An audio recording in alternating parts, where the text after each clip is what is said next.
Shoot the bullet. There is no incident. Aya just takes pictures of Damaku for her personal journal. Mountain of Faith. Over 2 years after the 60-year cycle, the Moriya shrine is transported to Jinsokyo atop Yukai Mountain by its deity, Kanako Yasaka, leading to its obscurity from the outside world. Meanwhile, Raimu practices her connection with the gods under Yukari's guidance.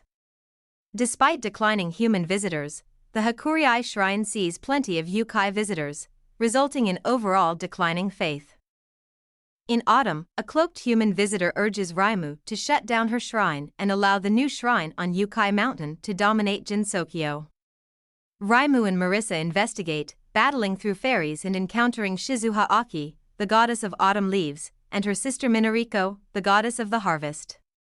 Both are defeated in spell card battles.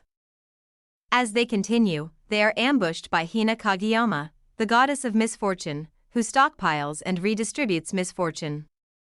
After defeating her, they proceed to the Kappa's Valley, meeting Nidori Kawashiro, a shy Kappa with the ability to manipulate water.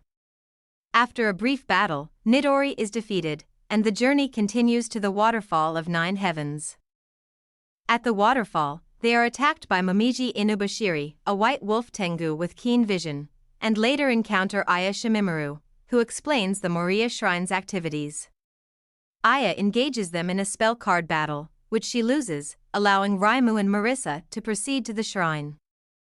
Upon arrival, they are attacked by Sanai Kochiya, a human and living god who serves as the Moriya Shrine's shrine maiden and wind priestess.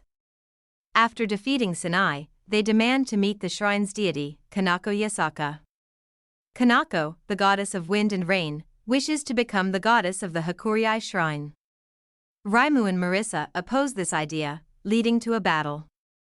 Kanako is defeated and agrees to let the Hakurei shrine receive human faith while she receives Yukai faith. Marisa frequently visits the mountain, discovering another god at the Moriya shrine. Raimu and Marisa return to investigate, encountering Kanako again. After another battle, they find Suwako Moriya, the goddess of mountains, with the ability to create earthliness.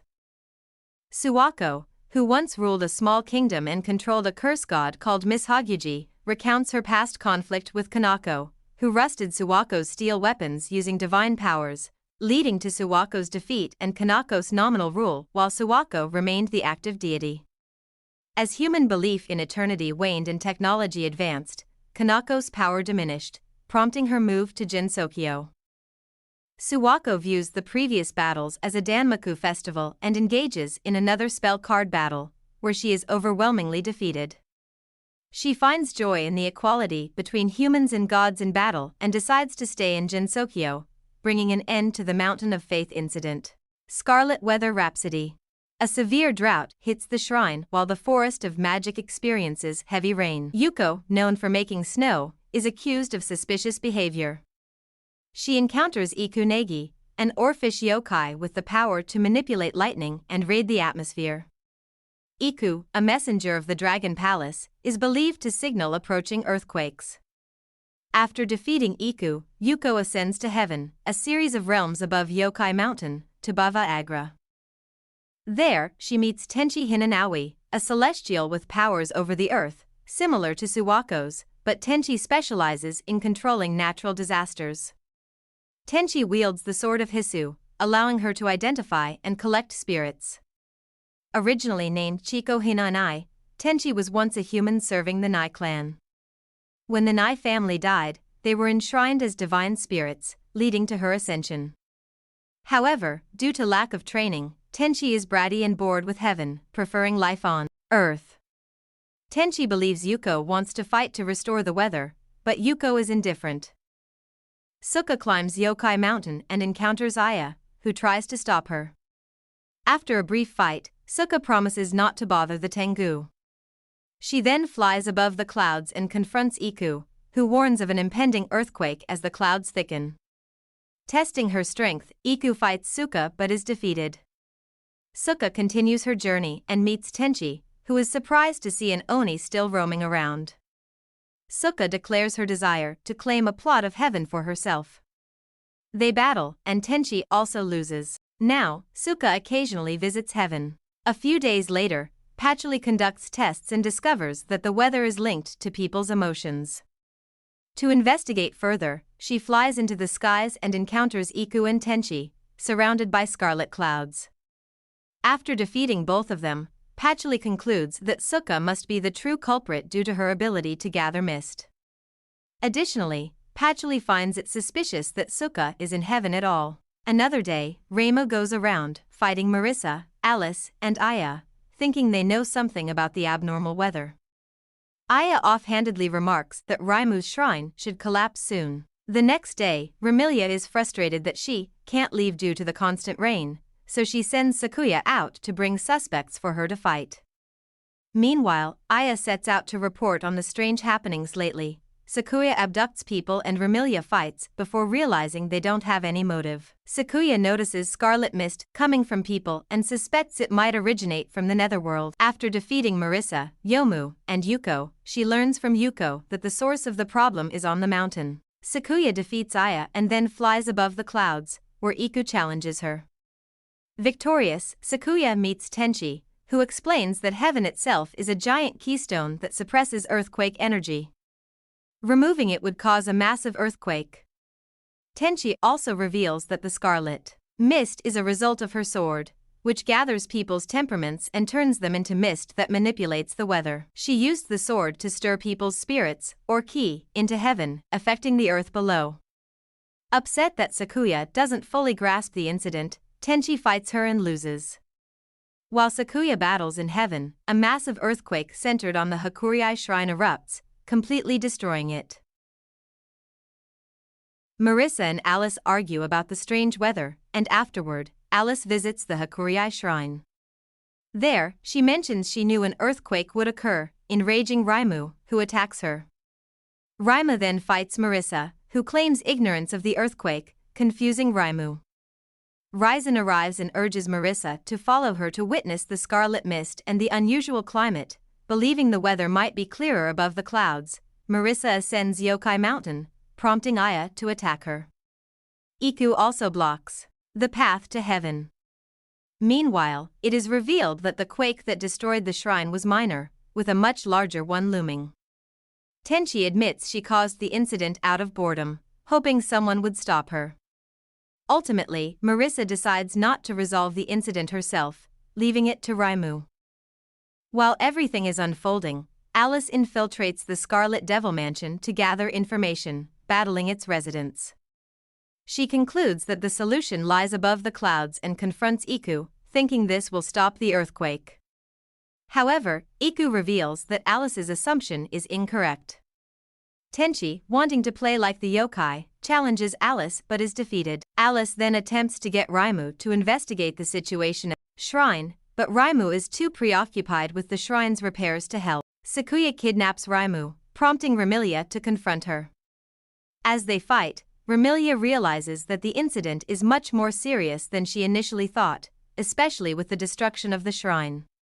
Suddenly, Yukari appears, stating that Remilia will never uncover the truth because the culprits are above the clouds, a place Remilia cannot reach.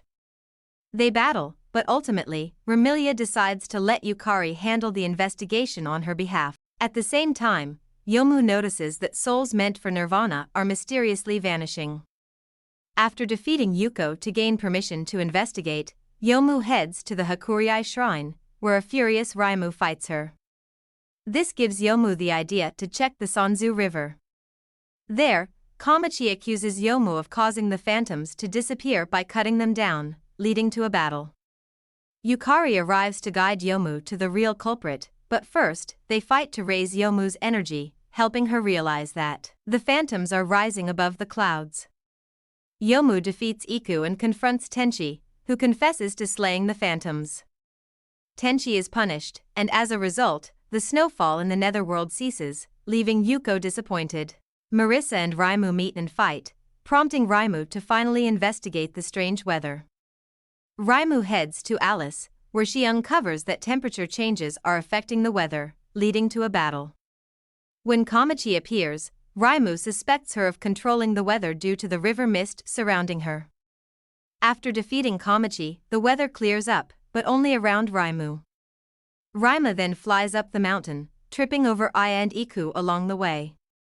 Tenchi reveals that the earthquake that destroyed the shrine was just a test run for a much larger one. Enraged, Raimu defeats Tenchi and demands she repair the shrine. Tenchi agrees, using a keystone to rebuild the shrine and prevent future disasters. She also advises Raimu not to dig up any hot springs again to avoid similar incidents. Ika discovers that a massive earthquake, similar to one that occurs every 60 years, is approaching. She first battles Suka before flying down to Earth, where she crashes into Aya, Remilia, and Yuko, each demanding a fight. Despite Iku's warnings, they all deny the likelihood of an earthquake. Yukari suggests that Iku investigate the shrine, where she encounters Tenchi. Tenchi reassures Iku that no earthquake will happen, as she placed a keystone inside the shrine to prevent it.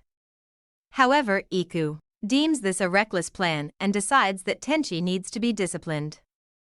After a battle, Eku defeats Tenchi, determined to prevent further danger. Kamachi, bored and avoiding work, decides to stir up some fights. She first battles Marisa and Sakuya, who mistakenly think she's come to collect their souls. Next, she takes on Yomu, Raizen, and Raimu, before encountering Tenchi, who is drafting blueprints to repair the shrine. Kamachi warns Tenchi that her actions are causing problems with the phantoms, which will affect the Sanzu River. The two clash, with Kamachi emerging victorious, hoping to stop Tenchi from further disrupting the balance. While the shrine repairs are ongoing, Yukari visits to check on the progress, and finds Raimu lazing around, so she gives her a smack. Then, she finds Kamachi slacking off and does the same. Yukari encounters Marisa trying to sneak into heaven to steal something, but she sends her back down to Earth. Next, Yukari confronts Iku in the clouds, saying she's going to kill Tenchi. Iku informs her that Tenchi is on Earth, but Yukari suspects she's lying, leading to a fight. Afterward, Yukari returns to the shrine and encounters Suka, who wants to spar. Once the shrine is fully rebuilt, Tenchi prepares to cut the ribbon, but Yukari interrupts, stating that the shrine should be destroyed. Offended, Tenchi attacks Yukari, only to lose, accidentally destroying the shrine again. Suka offers to handle the reconstruction this time. While the shrine's issues seem to be resolved, Raizen visits the Scarlet Devil Mansion to report strange growth in the bamboo forest, where twisting bamboo has appeared due to the earthquakes. Remilia, teasingly, claims she might know something, prompting Raizen to beat her up. Still worried about the earthquakes, Raizen encounters Yuko, who fights her, further confusing her. Yuko suggests that Raizen check the rebuilt shrine. Upon arriving, Raizen finds the shrine in the same ruined state as before and begins investigating. However, Yukari stops her, leading to a battle. After the fight, a battered Tenchi appears, and Raizen decides to take the opportunity to beat her up as well. Tenchi, frustrated by recent failures, sulks in heaven. Yuko arrives, and they pass the time by fighting, with Tenchi finally winning. Suka then shows up, revealing that she used her powers to gather people in heaven, angering Tenchi, who defeats her as well. Patchouli, Alice, and Marisa arrive one by one, and Tenchi, claiming she lost on purpose in past fights, decides to get serious. Sakuya arrives, aiming to punish Tenchi for being a brat, but loses because the peaches of heaven made Tenchi's body too strong for Sakuya's knives. Yomu appears, searching for Yuko, and Tenchi taunts her about Nirvana, leading to a fight. Growing impatient, Tenchi flies to the shrine to confront Raimu. There, Raimu explains that Suka had gathered everyone under the pretense of a groundbreaking ceremony, which was actually a celestial torture ceremony. Raimu, having already beaten Tenchi earlier, didn't feel the need to attend. Insisting she lost on purpose before, Tenchi claims to have beaten everyone.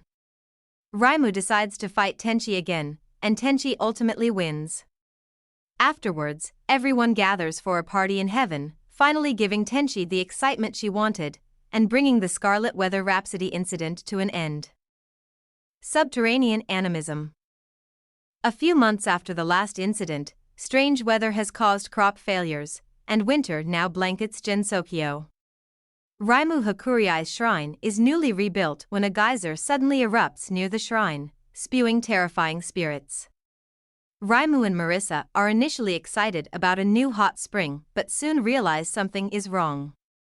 Patchouli, sensing danger, consults Yukari, who advises against meddling in underground affairs. However, Raimu is sent to investigate with a communication device planted in her yin-yang orbs. Raimu and Marisa descend into the underground through a blowhole, fighting hostile yokai along the way, including Kazum, a bucket-wielding yokai, and Yamaim, a spider yokai who controls illness. They encounter Parsi, a jealous yokai who attacks them out of spite. After defeating Parsi, they reach Old Hell, an abandoned prison for vengeful spirits now run by Oni. Yugi Hashiguma, an Oni with mysterious powers, challenges Raimu but ultimately guides her to the Palace of Earth Spirits. Here, Satoru Kameji, the palace's master with the power to read minds, reveals that one of her pets may be behind the geysers. Raimu, not trusting yokai, defeats Satori in a spell card battle and continues deeper underground. In Blazing Hell, Raimu faces Rin Kenbyu, a Kasha yokai who controls corpses and spirits. After multiple battles with Rin and hordes of zombie fairies, Raimu learns the true cause of the incident. Utsuho Ryuji, a hell raven infused with the spirit of Yatagarasu, a divine three-legged crow that grants her nuclear fusion powers. Utsuho's newfound abilities, granted by Kanako Yasaka, were intended to create a massive energy source for Gensokyo, but Utsuho instead sought to dominate the world. Raimu defeats Utsuho in a nuclear-powered battle, and the geyser at the shrine stops emitting spirits. However, Raimu and her friends now freely travel between the surface and the underground. Later, Raimu and Marisa confront Utsuho to understand the incident's purpose, discovering that it was a scheme by Kanako to initiate an industrial revolution using nuclear power. Investigating further, they fight Sanai at the Moriya Shrine and eventually encounter Koishiro Kameji, Satoru's younger sister, who has the power to manipulate the subconscious. Koishiro, curious about Raimu's strength, engages in a fierce spell card battle but is defeated. Kanako's ultimate goal was to harness the fires of blazing hell and nuclear energy to advance Kappa technology, sparking an energy revolution. With the incident resolved, Raimu retreats for a well-deserved soak in the hot springs, bringing an end to the Subterranean animism incident. Unidentified fantastic object. The geysers that burst open during the last incident released not only spirits but also a group of yokai sealed underground for over 1,000 years. They were launched along with their palanquin ship and are now seeking to release their leader, Byakuren Hajiri, a Buddhist nun and magician yokai, sealed in the demon world. Byakuren was sealed by humans due to her friendship with yokai, which led them to label her as a demon. To retrieve her, they need fragments of a flying vault, scattered by a mysterious yokai. Rumors spread of a massive ship flying through the sky, which Marisa and others believe might be a treasure ship connected to the 7 gods of luck. As Marisa ventures out to investigate, she encounters various yokai and fairies, including Nazrin, a mouse yokai with the ability to find specific objects. Nazrin reveals that the ship isn't actually a treasure ship but still fights Marisa to prevent her from causing trouble. As Marisa continues her journey, she encounters Kogasa, a failed Kurakasa yokai trying to scare people, and Ichirin Kumoi, a former human yokai who can manipulate Unzan, a cloud spirit. Both try to stop Marisa, but she defeats them. Ichirin explains that their goal is to gather specific treasures, which Marisa has been collecting, to revive Byakuren. Marisa, determined to reach the ship, continues on her journey. On board, Marisa faces Minamitsu Murasa, a ship phantom who sank boats in her previous life. She now serves as the captain of the palanquin ship, tasked with sailing it to Hawkeye, a part of the demon world, to revive Byakuren. Despite their battle, the ship reaches its destination in Makai, where Marisa fights Sho Torimaru, a tiger yokai and avatar of Bishamontan. Sho explains that the UFOs Marisa collected are fragments of the flying vault, and they need them to break the seal on Byakuren. After defeating Sho, Marissa agrees to help retrieve Byakuren in exchange for keeping one UFO for herself. In Hawkeye, Byakuren is revived, and she explains her past. She had once feared death and turned to black magic to extend her life. Over time, she became sympathetic to yokai and provided them sanctuary. When humans discovered her true motives, they felt betrayed and sealed her away. Byakuren expresses a desire to create equality between humans and yokai, but Marissa, being a yokai hunter, can't accept this. They engage in a spell card battle, which Marissa wins. Returning home with one of the UFOs, Marissa discovers that it is actually a block of wood that only she and a few others perceive as a UFO. The mysterious orb that appeared earlier is revealed to be WHOOOO, a chimera-like yokai who can make objects unidentifiable. Nu had scattered the fragments of the flying vault, making them appear as UFOs to play a prank on the group and join in their efforts. However, as her true form is now known, she loses power and is defeated. In the end, it's revealed that the mysterious UFOs were not truly flying saucers but transformed objects manipulated by Nu's ability to obscure their true nature. Now that their real form is known, they can no longer be misinterpreted, marking the conclusion of the unidentified fantastic object incident. Hisoutensoku. In the midst of summer, a 100-meter-tall figure spewing steam appears, which Cerno believes is the legendary yokai Datarabachi, a giant said to create lakes with its footsteps. Cerno, eager to defeat it to become stronger, encounters Sanai, who believes the figure is a giant Gundam robot. The two fight, but soon, they speculate that the figure might be an illusion. They fly to the Scarlet Devil Mansion, where Myling, guarding the mansion, mistakes it for the Chinese god of calamity, Taisai Saiken. After defeating Myling, Cerno and Sanai continue their search. Cerno meets Marissa, who lies about the Datarabachi being underground. Following this false lead, they go to the Geyser Center, where Sanai mistakenly believes it to be a docking bay for the giant robot. Raimu, seeking hot springs, falls into the pit, leading to a fight with Sanai, who wins and descends to the core, where she encounters Utsuho.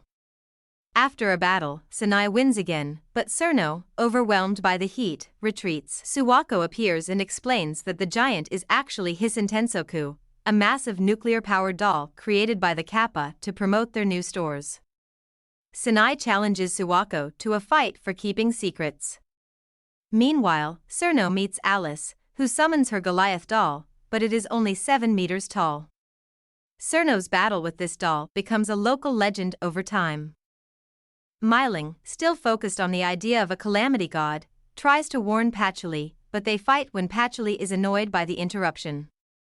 Later, Marissa and Alice approach the mansion, and Myling, thinking they are minions of Taisai Saiken, fights them too. After defeating them, Raimu appears, threatening to destroy the mansion. Myling valiantly fights Raimu, but Raimu transforms into a giant catfish, a symbol of earthquakes and disaster. Myling ultimately loses but wakes up, realizing it was all a dream. In the end, the incident concludes with the success of the Kappa marketplace, and the steam-spewing giant is revealed to be just a promotional tool, not the feared calamity. Putting an end to the Hisoutensoku incident. Double spoiler. Aya is going around again, taking photos of Damiku.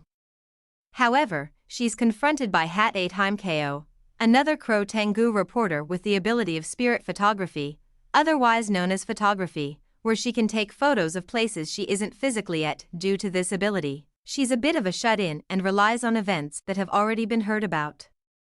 So she lacks the speed Aya has for her newspaper. The Boon Boom Maru newspaper and the Kakashi photographic report continue to be rival. Great Fairy Wars. Before the events of Scarlet Weather Rhapsody, 3 mischievous fairies, Sunny Milk, Star Sapphire, and Luna Child, make a New Year's resolution to cause a major disaster for humans. Sunny dreams of a great fairy war, but their plan begins by dropping a boulder on Cerno's igloo, destroying it. The fairies plant their flag on top, hoping to form an alliance with Cerno, but she sees it as a declaration of war. Cerno tracks the fairies to their tree base and leaves her own declaration of war, which the fairies mistakenly think is from Raimu. They begin training by dodging snowflakes and sparring, but as winter turns to spring, Cirno forgets her plan until she finds the flag again. Determined, she sets out to fight the fairies. Cirno first encounters Lily White, who is excited about spring but is quickly defeated. Star Sapphire then appears, suggesting they work together to terrorize humans. When Cirno recalls the fairies destroyed her house, a fight ensues, and she defeats Star. Cirno then finds Sunny Milk in the Forest of Magic and, after defeating her, continues her quest. As night falls, Cirno confronts Luna Child at the Misty Lake, where Luna's powers are stronger at night, but Cirno still wins. Cirno then faces all three fairies at once. Although she is worried at first, she accepts the challenge and ultimately defeats them. Growing overconfident, she seeks out even stronger opponents. Cirno encounters Aya, who suggests she fight a human to make a better story. Following Aya's advice, Cirno flies down the cherry blossom path, where she fights and defeats Lily and Deuze. Finally, she faces Marissa, who initially goes easy on her but becomes impressed by Cirno's strength as the fight intensifies. Although Marissa eventually concedes, Cirno is left battered.